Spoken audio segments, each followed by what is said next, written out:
Notification bell को दबाकर आप ऑल नोटिफिकेशन भी ऑन कर लीजिए ताकि आपको टेक्नोलॉजी से जुड़ी वीडियो का नोटिफिकेशन मिले सबसे पहले। तो मेरे प्यारे दोस्तों, कैसे हो आप लोग। मैं हूं योगी योगेंद्र, आप देख रहे हैं टेक्निकल योगी। दोस्तों, टेक्निकल के साथ साथ मैं कई बार होम अप्लायंस की टेक्नोलॉजी पर भी वीडियो बनाता रहता हूं, क्योंकि ये भी हम सबकी जिंदगी का एक हिस्सा है।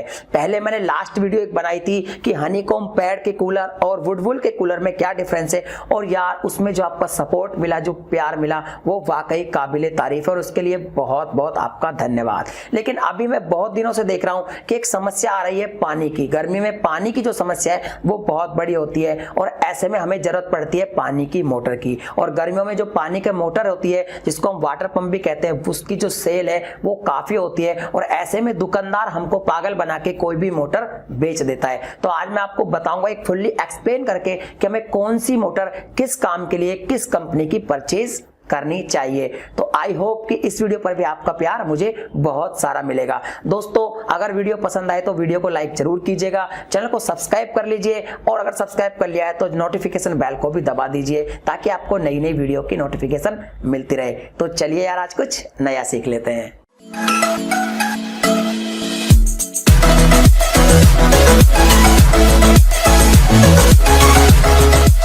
दोस्तों, जब भी पानी की मोटर की बात आती है तो देखिए, पानी की मोटर को लोग वाटर पंप भी बोल देते हैं और पानी की मोटर भी बोल देते हैं। तो यहाँ पे सबसे जो पहले अगर बात की जाए तो वो आती है कि लोकल परचेज करें या ब्रांडेड परचेज करें। अब एक चीज ध्यान रखिए, लोकल भले ही आपको सस्ती मिले, लेकिन वो मोटर बहुत बेकार होती है, ड्यूरेबल भी नहीं होती, और आपको जितना पानी चाहिए उतना वो आपको पानी नहीं दे पाएगी। तो सबसे बड़ी बात करते हैं हम ओरिजिनल की। तो यार आप ओरिजिनली परचेज कीजिए, क्योंकि जब आप किसी चीज को परचेज करने जाते हैं तो आपका पैसा एक बार में खर्च होता है। तो आप 1000-2000 रुपए एक्स्ट्रा खर्च करके एक कंपनी की मोटर खरीदिए। अब बात करेंगे अगर कौन सी कंपनी की परचेज करें। यहां पर आपको मिल जाएगी CRI की, हैवल्स की, वी-गार्ड की, KSB की, और भी बहुत सारी कंपनीज की आपको मोटर मिल जाती है। और बहुत ही अच्छी कंपनी की बात करें तो टेक्समो की जो मोटर है, टेक्समो की जो वाटर पंप है, वो भी आपको मार्केट में मिल जाते हैं। अब बात करें कि यार हमारी जरूरत तो क्या है और हम परचेज किस तरह की मोटर करें। तो अगर जरूरत की बात करें तो दो चीज है। हमें पानी की जो जरूरत है वो तो पड़ती है, लेकिन मोटर की जरूरत कहां पड़ती है। तो एक तो हमारा जो नल होता है, जो गवर्नमेंट के नल होते हैं, और हमारे जो घरों में पाइपलाइन बिछी हुई है, पाइपलाइन हमारे घर तक आ रही है, जो नल लगा हुआ है, उस पाइपलाइन से अगर पानी हमें खींचना है स्पीड से, एक तो वहां पे हमें जरूरत पड़ेगी वाटर मोटर की। और एक वाटर मोटर की जरूरत ये पड़ती है कि भैया पानी तो हमारे पास आ जाता है, नीचे जो हमने टैंक बनाया हुआ है, जिसको लोग कुंडा बोल देते हैं, वाटर टैंक बोल देते हैं, जमीन में जो हम बना के रखते हैं, उसमें पानी तो हमारा भरा हुआ है, लेकिन अब हमें इसे छत की टंकी तक पहुंचाना है, वो भी कई मंजिलों तक, 1 मंजिल, 2 मंजिल, 3 मंजिल, 4 मंजिल या 5 मंजिल। तो वहां पे हमें पानी की मोटर की जरूरत पड़ती है। अब दोनों ही चीजों में अलग अलग डिफरेंस है। देखिए, अगर आप अपने वाटर टैंक से पानी को ऊपर पहुंचा रहे हैं तो आपको जो प्रेशर है, जो पावर है, वो कम भी चल जाएगी। लेकिन अगर आप किसी पाइपलाइन से पानी अपने घर तक खींच रहे हैं तो उसमें आपको पावर ज्यादा चाहिए, क्योंकि होता यह है कि भाई आपका जो मोहल्ला है, आपकी जो सोसाइटी है, वहां पर ये तो है नहीं कि आपके पास अकेले के पास मोटर होगी, सबके पास मोटर होगी, लेकिन पाइपलाइन तो एक है, और एक पाइपलाइन में बहुत सारे कनेक्शन किए हुए होते हैं, और सबने अगर मोटर लगा ली तो भाई सीधी सी बात है, अगर आपकी मोटर पावरफुल होगी तभी तो आपके घर तक पानी आ पाएगा। तो वहां पर आप हमेशा पावरफुल मोटर यूज करें। अब मैं बताऊंगा पावरफुल मोटर क्या होती है। और अगर अपने वाटर टैंक से पहुंचा रहे ऊपर पानी, तो वहां भी एक डिफरेंस है कि आप पहली मंजिल पे पहुंचा रहे, दूसरी मंजिल पे, तीसरी पे, चौथी पे, पांचवी पे, तो उस बात में भी काफी डिफरेंस है। तो चलिए सबसे पहले बात करते हैं मोटर की पावर की। तो देखिए, मोटर की जो पावर होती है वो एक होती है 1/4 HP की, एक होती है आधा HP की, और एक होती है 1 HP की। अभी HP क्या है? तो HP होता है हॉर्स पावर। जब भी हम मोटर की क्षमता को नापते हैं तो हॉर्स पावर में नापते हैं। 1 HP मतलब एक घोड़े की जितनी ताकत इस मोटर में है, यानी कि 1 हॉर्स पावर की मोटर। आधा HP यानी कि आधे घोड़े की, और 1/4 HP ने आधे में से भी आधे घोड़े जितनी पावर इस मोटर में है। अब बात करें कि यार इसका जो मीटर कंजप्शन है, लाइट का जो कंजप्शन है, वो कितना होगा। तो मैं आपको बता दूं कि लगभग जो 1 HP होता है, यानी कि 1 हॉर्स पावर, वो 746 वाट होता है, यानी कि 750 वाट के लगभग होता है। अब उससे आप डिवाइड कर लीजिएगा, आप आधा HP की यूज कर रहे हैं या 1/4 HP की यूज कर रहे हैं। हैं।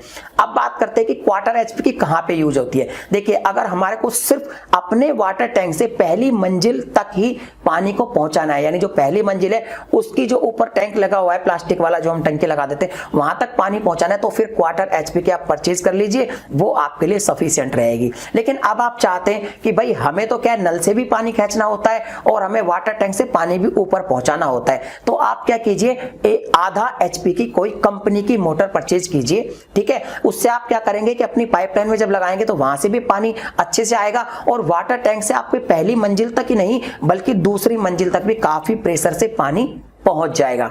अब बात करते हैं कि हम तो रहते ही तीसरी, चौथी या पांचवी मंजिल पे, तो आप हमेशा ध्यान रखें अगर हम तीसरी, चौथी या पांचवी मंजिल पे आप रहते हैं तो आप 1 हॉर्स पावर यानी कि 1 एचपी की मोटर ही परचेज करें ताकि आपको पानी का प्रेशर अच्छे से मिल पाए। और अगर आप उसमें पानी पाइपलाइन से पानी खींचने में उसे इस्तेमाल करेंगे तो भी आपको पानी भरपूर मिलेगा अगर पाइपलाइन में होगा तो, क्योंकि अगर नल ही नहीं आएंगे तो फिर मोटर भी कोई काम नहीं करेगी। अब यहाँ पर बहुत ज्यादा जो ध्यान देने वाली बात है वो ये है कि हम मोटर कैसे खरीदे। और मार्केट में हमें 2 तरह की मोटर देखने को मिलती है, एक होती है छोटे हेड की मोटर और एक होती है बड़े हेड की मोटर। अब ये छोटा हेड बड़ा हेड क्या है, तो मैं आपको बता दूं कि देखिए, छोटा जो हेड है वो जब घूमता है तो वो जब घूमेगा तो उसका पावर कम होगी और जो बड़े हेड की मोटर घूमेगा तो पावर ज्यादा होगी, यानी हेड इसका बड़ा होगा। यानी कुल मिला के बात है कि हमें ज्यादा पावर के लिए बड़े हेड की मोटर ही परचेज करनी चाहिए। थोड़ी सी कॉस्टली भले पड़ जाए लेकिन कोई प्रॉब्लम नहीं है। तो आप क्या कीजिए, जैसे आपको मान लो नॉर्मल घर है आपका, पहली या दूसरी मंजिल तक आपको पानी पहुंचाना है और पाइपलाइन से भी पानी खींचना, तो कोई भी अच्छी कंपनी की आप आधा एचपी की बड़े हेड की मोटर परचेज कर ले। अब बात करें कि भाई कौन सी कंपनी की परचेज करें, तो देखिए वी-गार्ड हो, केएसबी हो, हेवल्स हो, आप कोई भी कंपनी की परचेज कीजिए, कोई प्रॉब्लम नहीं है। लेकिन आपको बहुत ही अच्छी कंपनी की परचेज करनी है तो मैं आपको सलाह दूंगा टेक्समो की मोटर की। अगर आप टेक्समो की मोटर परचेज करते हैं तो ये समझ लीजिए कि आप जिंदगी भर के लिए सुखी हो जाएंगे। अब आप कहेंगे भाई टेक्समो की मोटर में ऐसी क्या खास बात है, तो देखिए मेरा जो रियल एक्सपीरियंस है, और मैंने खुद भी इलेक्ट्रॉनिक्स से डिप्लोमा किया हुआ है, तो मेरा जो रियल एक्सपीरियंस है, मैंने बहुत मैकेनिक से भी बात की और मैंने बहुत सारा इसका प्रैक्टिकल अनुभव जो लिया है, वो ये है कि टेक्समो की जो मोटर की बात है वो बाकी कंपनीज की मोटर से बहुत अलग है। अब यहाँ पर मैकेनिज्म की बात करें, हम साइंस में जाएं तो देखिए इसकी जो सापट होती है जिस पर वो जो एग्जॉस्ट घूमता है, जो स्टार्टर घूमता है, वो जो है वो स्टील की होती है और उस पे पीतल के बुश लगे होते हैं जो जल्दी से जो उसकी सील है वो कटती नहीं है, तो इसकी ड्यूरेबिलिटी काफी बढ़ जाती है। बात करें आवाज की तो ये आवाज बहुत कम करती है, आपको पता भी नहीं चलेगा कि मोटर चल भी रही है। और इसकी जो पावर है, जैसे मान लो आपने आधा एचपी टेक्समो की लगाई और आधा एचपी किसी दूसरी कंपनी की लगाई, तो आपको जो ज्यादा परफॉर्मेंस मिलेगी वो टेक्समो की मोटर में ही मिलेगी। काफी पुरानी भी ये कंपनी है और इसकी सबसे बड़ी बात है रिपेयर बहुत जल्दी हो जाती है, इसके पार्ट्स बहुत जल्दी मिल जाते हैं इजीली, और मैकेनिक इसको रिपेयर भी बहुत इजीली कर देता है क्योंकि इसके कोई भी पार्ट्स ऐसा नहीं है जो मार्केट में आपको इजीली उपलब्ध ना हो। तो आप थोड़े से और पैसे खर्च करके टेक्समो की मोटर ही खरीद लीजिए। अब बात करेंगे लोकल मोटर और ओरिजिनल मोटर में मेन डिफरेंस क्या है, तो मैं आपको बता दूं, जो लोकल कंपनीज की मोटर होती है ज्यादातर एल्युमिनियम की वायर से उनकी बाइंडिंग होती है, जो कि बेकार है, ड्यूरेबिलिटी भी नहीं है, उसमें पावर भी नहीं है। और जो ओरिजिनल कंपनी है, कंपनी कोई भी हो सकती है, मैंने टेक्समो का जैसा एग्जांपल दिया, अगर आप और भी कंपनी की परचेज करेंगे तो भी अगर आप कंपनी की परचेज करेंगे तो उसमें कॉपर वाइंडिंग होगी जो काफी ज्यादा पावरफुल होती है। दूसरी बात करें कि जो कंपनी की मोटर होती है उनकी जो वायर होती है, जो उसकी गेज होती है, अब गेज की बात करें तो उससे आप ये समझ लीजिए कि जो तार है उसकी मोटाई पतलाई को उसका गेज बोलते हैं। तो जो क्या होता है कि जो लोकल मोटर होती है उनकी तार थोड़ी मोटी होती है और जो ओरिजिनल कंपनी की मोटर है उसकी तार थोड़ी सी पतली होती है। अब पतली तार और मोटी तार से क्या डिफरेंस है, तो मैं बता दूं, जिसकी तार मोटी होगी यानी कि ज्यादा गेज की तार होगी वो आपको लाइट को ज्यादा कंजप्शन देगी, यानी कि आपका बिल भी ज्यादा खाएगी और पावर भी कम रहेगी और जल्दी खराब भी होने के उसके चांस रहेंगे। और कंपनी की जब हम खरीदेंगे कोई भी मोटर तो उसमें वायर जो होगी, पहली बात कॉपर की होगी, कम गेज की होगी, इसका मतलब वो आपके जो पावर है वो भी, मतलब जो ऊर्जा है, बिजली है जो, वो भी कम लेगी और आपको ज्यादा अच्छी परफॉर्मेंस देगी। तो मैं समझता था कि जितना भी मोटर के बारे में आप जानना चाहते हैं, आपके सारे सवाल मैंने इस वीडियो में कवर कर दिए। फिर भी आपका कोई भी सवाल, कोई भी संदेह हो पानी की मोटर को लेके तो आप नीचे कमेंट जरूर कीजिए, मैं आपको जवाब दूंगा। और आई होप कि अब जब भी आप मार्केट में पानी की मोटर लेने जाएंगे तो आप एक अच्छी मोटर का अपनी जरूरत के हिसाब से चुनाव कर पाएंगे। वीडियो पसंद आया, वीडियो को लाइक कीजिए, अपने दोस्तों में शेयर कीजिए और यार चैनल पर पहली बार आए तो चैनल को सब्सक्राइब कर लीजिए। मैं इसी तरह की टेक्नोलॉजी, मोबाइल, कंप्यूटर और होम अप्लायंस की टेक्नोलॉजी से जुड़ी वीडियो आपके लिए लाता रहता हूं। एक बार फिर मिलता हूं किसी नई वीडियो में एक नए टॉपिक के साथ, तब तक के लिए